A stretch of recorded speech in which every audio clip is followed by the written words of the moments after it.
Hello প্রিয় ভাই বন্ধুরা, আসসালামু আলাইকুম। আশা করছি মহান রব্বুল আলামিনের অশেষ রহমতে আপনারা সবাই ভালো আছেন।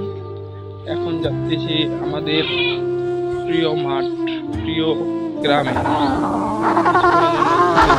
কেমন লাগছে আমাদের প্রিয় গ্রামটি অবশ্যই সবাই কমেন্ট করে জানাবেন। তো চলো যাওয়া যাক।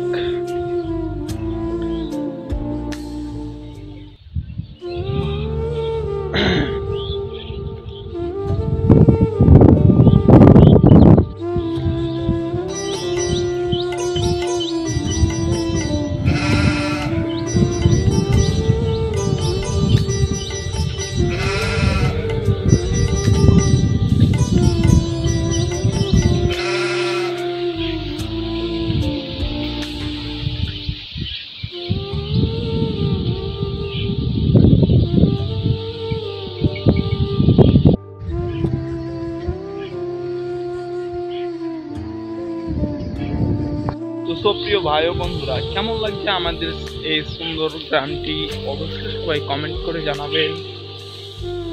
এটি হচ্ছে আমাদের বাসের ঠোপ, আমরা যাকে বলি বাসের ঝাড়।